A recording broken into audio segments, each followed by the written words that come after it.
So it was a good night. It was a really good night. It was, but it begs the question then, you know, in future internationals, if everyone's available and fit, where can you facilitate both Evan Ferguson and Troy Parrott in a starting 11? I know he did it tonight. He did it tonight.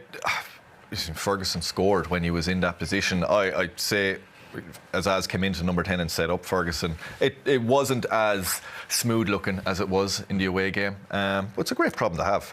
We've gone for 3 or 4 or 5 years. Where are we going to get the goals from? You know, where are the attacking, exciting players? And suddenly over 2 games, you go, Jesus, there's a few options there who would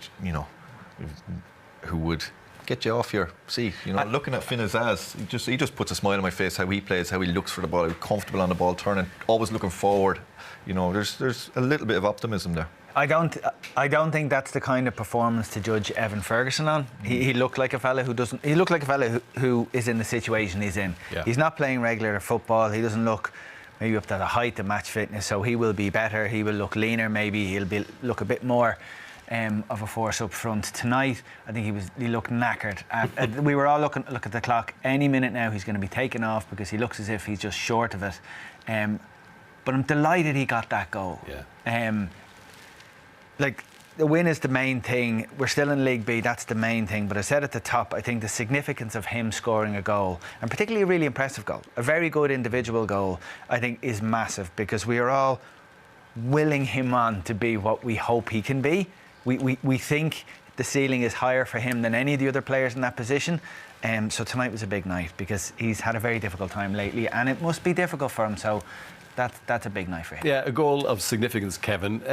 What's it like when you're an international player, and a striker in particular, you score for your national team, going back to your club? Surely it gives you a boost. Oh, massive. Well. The relief he'll feel now. Yeah. You could even see it, because he was about to come off. We think Troy Parrott then got a bit of an injury, but you could see it straight away. All of a sudden, we were like, don't take him off now, because you could see just the weightlift on. He started sprinting around the place. He had a big smile on his face. It's just the pressure he's under. He was a 19-year-old seen as the next £100 million striker. He was going here, there and everywhere. And all of a sudden, like, it's natural. You know what it's like at that age. You always go, Troy Parrott went through a long dip of 2 years when he was seen as the next Irish superstar. He's gone through a dip. It's coming back out of that now, realising that, you know, listen, now I work on my game, now I do the things right, I eat right, I sleep right, I get myself in the best physical condition I can be. I need to play every week, get my confidence, my form back, because he showed it a year ago what he can do. He just needs to get back to that level. And he's gone from, you know, being told he's the next best thing and dealing with that mentally and becoming sort of a superstar, dealing with that at such a young age. Now he needs to work on his game and come back and build on. A goal tonight could switch his season. You get into West Ham, he might score next weekend. And all of a sudden things just start to roll like that as a centre forward.